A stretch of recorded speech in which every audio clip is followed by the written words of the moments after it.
Hey everybody, welcome back to my channel. In today's video, we're doing one of my favorite types of videos. We're going to be doing the Boxycharm unboxing and try on for July 2019.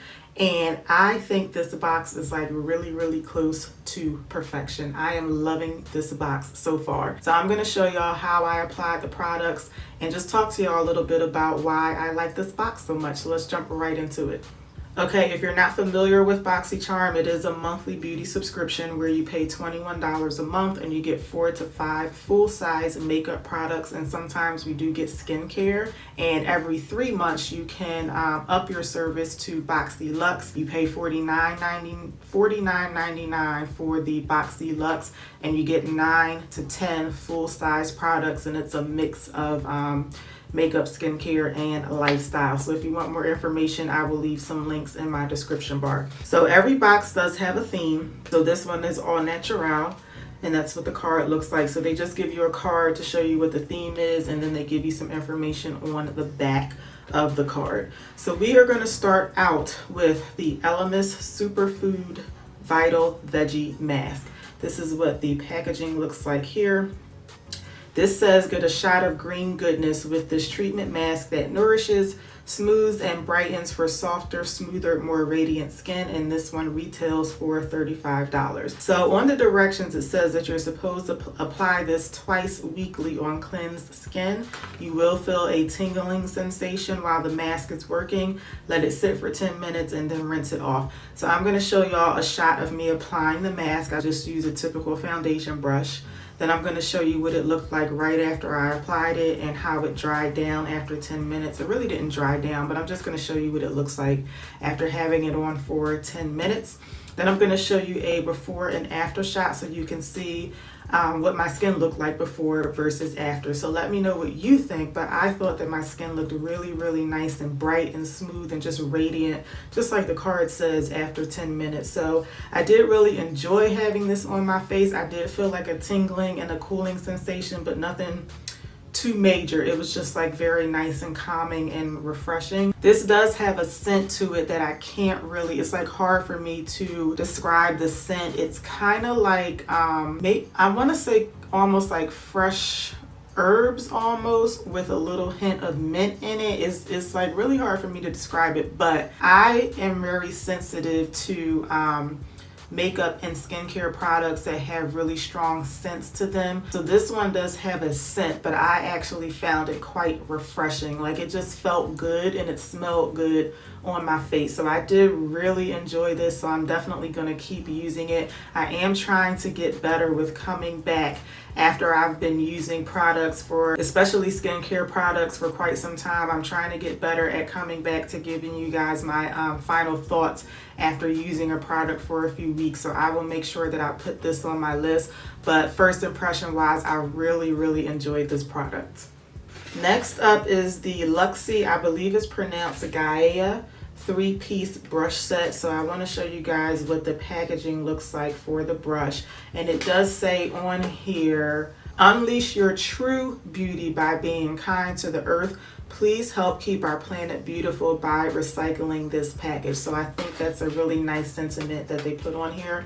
And it's basically like soft cardboard that you can recycle. So these are the 3 brushes here. They are a little dirty because I did use them, but that's what the brushes look like.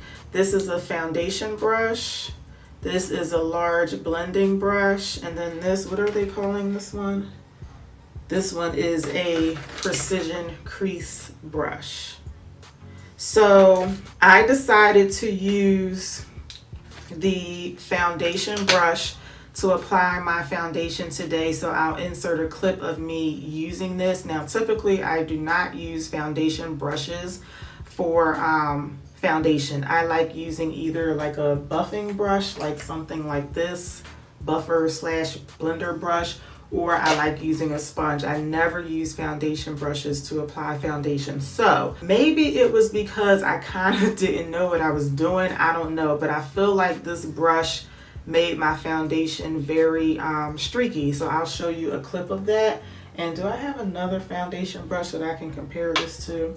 I don't have another foundation brush in front of me, but I just feel like in general, you see how the brushes are designed? I mean, I know it's like really tapered, but it just seems like the brush is a little wet too, so it actually may look a little more tapered than it would when it's dry. I tried to clean this off because it was just packed with foundation after I used it, but where the bristles start to taper off at the top, it was a little prickly on my face when I was applying it. Like I could actually feel the very tip of the bristles like hitting my skin, but nothing too major. But what I really didn't like about this brush is that it just made my foundation very streaky. However, I have felt that way about every foundation brush that I've ever tried, but I feel like I've only tried maybe 2 or 3 others.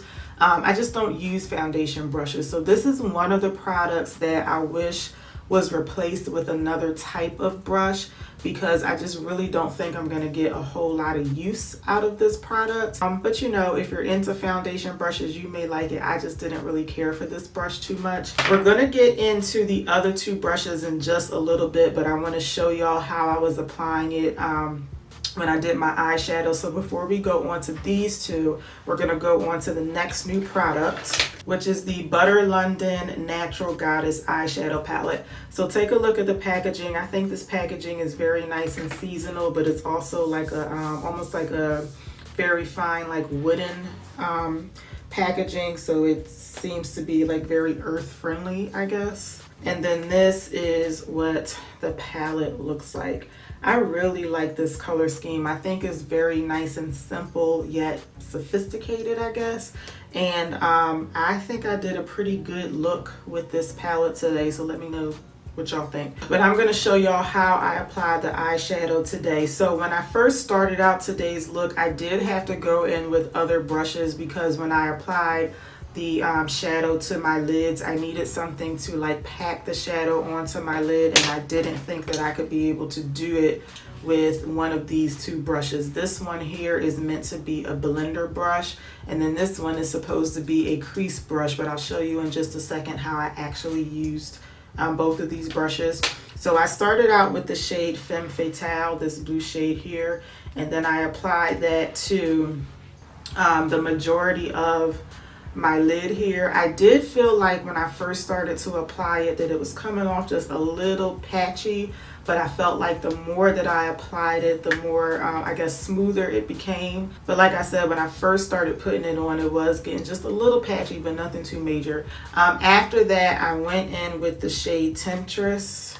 This is this deep brown shade here. This shade, I was blown away by it. I absolutely love this brown shade. It's like really deep, really rich and brown, really pigmented. I packed it on the outer part of the lid first, and then you'll see a little bit later on where I use the blender brush to blend it out. But applying it both ways, packing and blending, I just love the way that this particular shadow performed. I really like this one. This green like tealish color, actually I guess it's more blue than green, but this one is a good one too. But like I said, that I had that little bit of issue with the patchiness, but this matte brown shade, I love it. I love it. Okay, after I put the mattes on my lid, I went in with the shade Queen, and this is like a metallic, not a metallic, but like a shimmery rose gold shade. This one I actually did not like at first, because I felt like I started applying it with this brush. So you see how the bristles on this brush, they're not quite as tapered as like a typical shader brush. This is the brush that I use to apply the mattes on my lid. So this brush here, this one, is not quite as tapered. I like using this brush when I want to put like a shimmery shade on top of matte shades, or if I just want to like layer up shades on my lid, because I don't want the shade that I'm putting on top to be like very opaque. I kind of still want you to see the shadows underneath. This one I actually couldn't do that with. Now I do like the way that the look came out, but I actually wanted a little bit of like that teal shade and that brown shade to like peek through this one.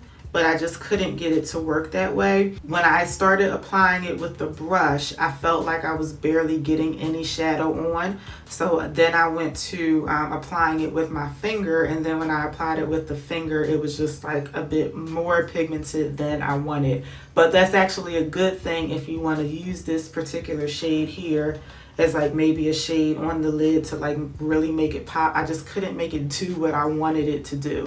But like I said, nonetheless, I do still like the way that the look came out. Then I went to my lower lash line, and I was really just trying to use every color in this palette today. So then I went in with the shade Star, and this is almost like a, I don't know, like a yellowish, greenish, maybe like mossy color. I applied that using this brush from the Luxie set. I applied that on my lower lash line, and then I went underneath that with the shade Diva. I feel like you can barely see it. When I look at my lower lash line, I can really only see like that mossy green color, and I think it's because the shade Diva is just really close to my skin tone. So if you're deeper than me, or if you're a lot more fair than I am, then you'll probably be able to see this better. But I think just because it's so close to the color of my skin, I can barely see it. But really the only reason I went in with the shade is just because I was trying to use every single shade in the palette. Then I went back with the large shader brush from Luxie, and then I went back into this matte brown shade, and then I tapped a little bit onto the brush, and then I used that to blend out that brown shade. Because I have very limited lid space, I usually do not use blender brushes that are quite this big. So let me show you the blender brush that I usually use so you can see the difference. So the other brush is a Morphe brush, but do you see how much smaller the brush head is? I prefer brushes that are a lot more detailed just because I have very hooded lids, and then the space in between my lid and my eyebrow is just not a whole lot of space for me to work with. So I actually did find this brush a little difficult to use, but that's just on my eyelid. I think if you have like a lot of real estate going on up here, you would really like this brush. I think that the actual shadow, it blended out really well, and I think that is in part to this brush. It just wasn't comfortable for me to use it because the brush head is just a little bit bigger than what I'm used to. So overall, this Luxie brush set, I mean, I don't really think that I'm going to be using really any of these brushes too much. But like I said, this one, if you guys like really large blending brushes for eyeshadow, then I think maybe you really would like this. The only way I think I could use this is maybe like to apply bronzer to my nose. But in general, I just don't think I'm going to get a whole lot of use out of this brush set. And I don't think I said this, but this set does retail for $30. And the Natural Goddess eyeshadow palette, this retails for $32. This one I'm definitely going to use. Now I say that about every eyeshadow palette that I get and I use for the first time, and I really like it. But this one I really liked. I enjoyed playing with this, even though I had a little bit of trouble with this shade and a little bit of trouble with this one. Overall, I think that this palette performed really well. Next up, we have the Appeal Gel Liner, and this one is in the shade, hold on for a second. This one is in the shade Desert Taupe. So that's what the color looks like. And I use this, you can use this as an eyeliner or a lip liner. So I use this as a lip liner today. And this one just says, line and define your eyes or your lips with your new Appeal Gel Liner. And this one retails for $21. I have gotten quite a few eye or lip liners from Boxycharm, and I never liked them. This one I actually like. This one is like a really smooth consistency. It just glides right on your lips, or for me it just glided right on the lips. Because of how smooth it is, I'm pretty sure that if you use this as an eyeliner, it would just glide right on. I'm not sure about staying power, especially in the waterline, but I did really like this as a lip liner. I think it complements my skin tone very well, and I think it goes very well with the lip gloss that I have on. Now, because it's $21 though, I just feel like Eyeliners and lip liners, those are products that I would just not spend $21 on, because you can get like NYX liners or Wet n Wild liners for like $5, and to me they perform just fine. But this one is really nice. Like, I'll be using this, but this is not something that I would repurchase just because it costs $21. And lastly, we have the Alamar Cosmetics Mother of Pearl Gloss. And this one is in the shade Sirenita. So this was a variation product. Some people got Alamar Cosmetics, and I think some people may have gotten Ofra. And I've been trying to get an Ofra lip gloss or lip product for the longest time. But I am really glad that they sent this, because I like it. First of all, it smells really good. It smells like sugar. It smells really good. When I first started applying this, I thought that it was going to be like way too gold and I wasn't going to like it. But as I blended it out, I think it gave my lips like a nice subtle like bronzy look. And it just wasn't, the gold was not as overpowering as I thought it was going to be. This is a really comfortable lip gloss. It's not sticky at all. And it just feels like a comfortable gloss. This retails for this is only $10. That's a pretty good price. I thought it was going to be more, but this costs $10. And let me just read you a little bit about what it says on here. Juicy shade shifting lip luminizer drenched in pearlescent reflex. So this particular shade, I mean, I can see like pearlescent in it, but to me, like I said, it's just not overpowering. To me, it's like a really nice everyday lip gloss if you just want to kind of like spruce up your look just a little bit. This is something that would do that. So this is something else that I'll probably be getting some use out of, because I do really like it, and I love the way it pairs with my eye look for today. So that is all of the products in this month's Boxycharm box. I really like the way my makeup came out today. I love my eye look.